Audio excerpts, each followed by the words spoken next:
Hello all of you. और guys, आप सब कैसे हैं? आज हम करेंगे देवनागरी लिपि के बारे में। इसका विकास कैसे हुआ, इसके बारे में हम विस्तृत रूप से पढ़ेंगे। देवनागरी लिपि का विकास उच्चरित ध्वनि संकेतों की सहायता से भाव या विचार की अभिव्यक्ति भाषा कहलाती है, जबकि लिखित वर्ण संकेतों की सहायता से भाव या विचार की अभिव्यक्ति लिपि कहलाती है। मतलब जब हम बोलते हैं तो वो भाषा, और जब लिखते हैं तो वो लिपि कहलाती है। भाषा श्रव्य होती है जबकि लिपि दृश्य होती है। भारत की सभी लिपियां ब्राह्मी लिपि से ही निकली हैं। यह लिपि ब्रह्मा के मुख से निसृत मानी जाती है। ये माना जाता है कि ये लिपि ब्रह्मा जी के मुख से निकली हुई है। ब्राह्मी लिपि का प्रयोग वैदिक आर्यों ने शुरू किया। ब्राह्मी लिपि का प्राचीनतम नमूना 5वीं सदी बीसी का है, जो कि बोधकालीन है। गुप्त काल के आरंभ में ब्राह्मी लिपि के दो भेद हो गए, उत्तरी ब्राह्मी व दक्षिणी ब्राह्मी। दक्षिणी ब्राह्मी से तमिल लिपि, कलिंग लिपि, तेलुगु कन्नड़ लिपि, ग्रंथ लिपि तमिलनाडु, मलयालम लिपि, ग्रंथ लिपि से विकसित का विकास हुआ। उत्तरी ब्राह्मी से नागरी लिपि का विकास कैसे हुआ? अब हम देखेंगे लिपियों के आगे आगे विकास कैसे होता चला गया। पहले आई उत्तरी लिपि 350 ईस्वी तक, फिर उससे आगे आई गुप्त लिपि 4वीं व 5वीं सदी तक, फिर आई सिद्ध मातृका लिपि 6ठी सदी, फिर कुटिल लिपि 8वीं 9वीं सदी तक। फिर कुटिल लिपि जो है वो दो लिपियों में विभाजित हो गई। पहली कौन सी आई? नागरी। दूसरी आई शारदा। अब शारदा लिपि जो है वो आगे 4 भागों में विभाजित हो गई: गुरमुखी, कश्मीरी, लहंदा, टाकरी।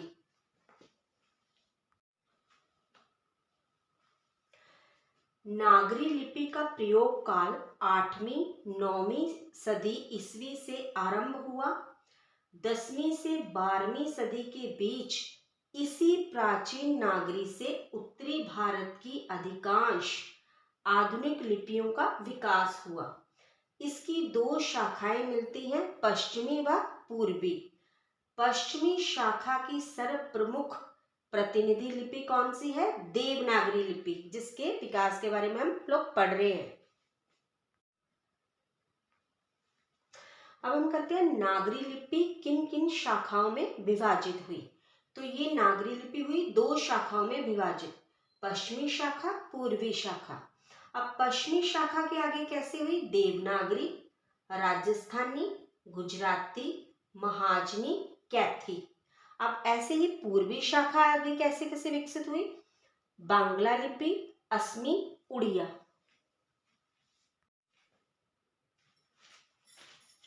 संविधान सभा में भाषा संबंधी विधेयक पारित 14 सितंबर 1949 ईस्वी। जब संविधान सभा ने 14 सितंबर 1949 ईस्वी को भाषा संबंधी विधेयक पारित किया, तब जाकर लिपि के मामले में विद्यमान द्वैत या विवाद अंतिम रूप से समाप्त हुआ।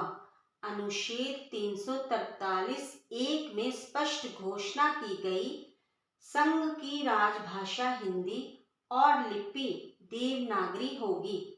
इस प्रकार 150 वर्षों 1800 ईस्वी से लेके 1949 ईस्वी के लंबे संघर्ष के बाद देवनागरी लिपि हिंदी भाषा की एकमात्र और अधिकृत लिपि बन पाई।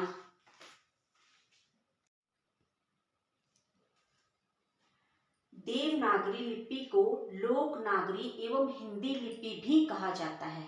देवनागरी का नामकरण विवादास्पद है। ज्यादातर विद्वान गुजरात के नागर ब्राह्मणों से इसका संबंध जोड़ते हैं।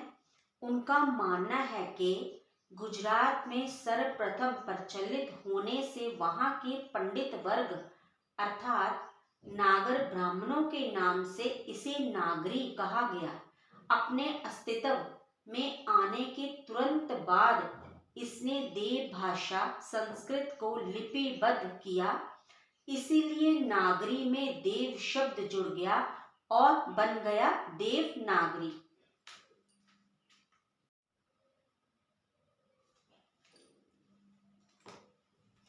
देवनागरी लिपि का स्वरूप।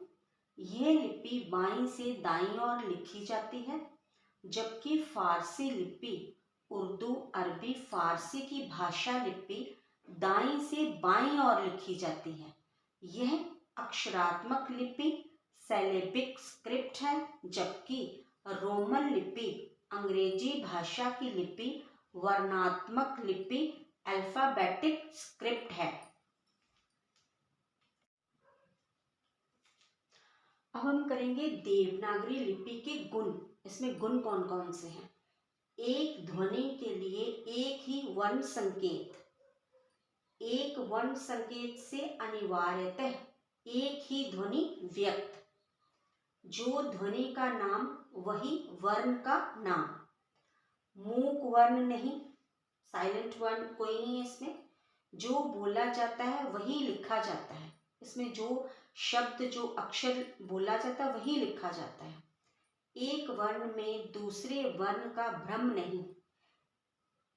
उच्चारण के सूक्ष्मतम भेद को भी प्रकट करने की क्षमता, मतलब जो आप बोलते हो उससे सूक्ष्म मतलब छोटे से छोटा, उसको भी प्रकट करने की क्षमता, मतलब शक्ति है इसमें। किसी भी कार्य करने की कुशलता जो होती है उसको क्षमता बोलते हैं। वर्णमाला ध्वनि वैज्ञानिक पद्धति के बिल्कुल अनुरूप, प्रयोग बहुत व्यापक, संस्कृत, हिंदी, मराठी, नेपाली की एकमात्र लिपि, भारत की अनेक लिपियों के निकट। तो देखा आपने कि देवनागरी लिपि में बहुत सारे गुण हैं।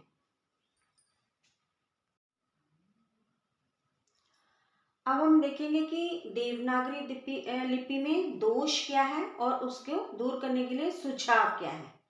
गाइस, दोष हर एक इंसान में, या कह लो कि भाषा में भी होते हैं।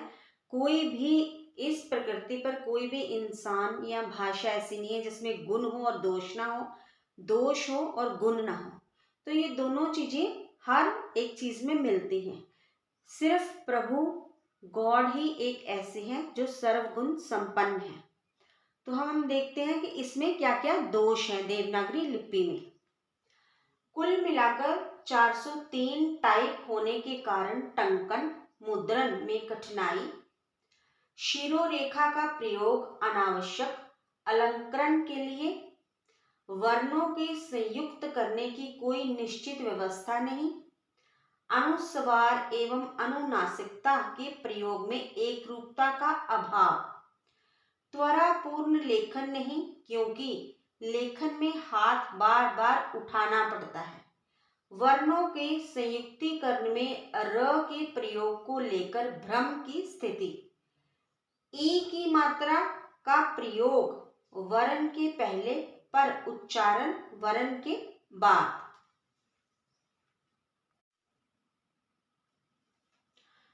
अब हम इसमें देखते हैं कि कैसे कैसे सुझाव दिए।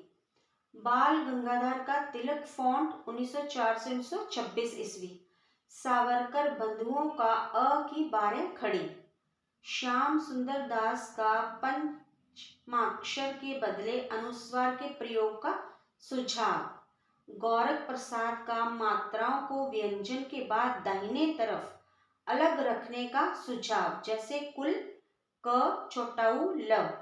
शिक्षा मंत्रालय के देवनागरी लिपि संबंधी प्रकाशन मानक देवनागरी वर्णमाला 1966 ईस्वी, हिंदी वर्तनी का मानकीकरण 1967 ईस्वी, देवनागरी लिपि तथा हिंदी वर्तनी का मानकीकरण 1983 ईस्वी आदि। सो गाइस, देखा हमने हिंदी भाषा की लिपि देवनागरी कैसे उसका विकास हुआ, कैसे उसका स्वरूप बना, फिर उसमें गुण, दोष और अभी उसमें सुझाव भी आए।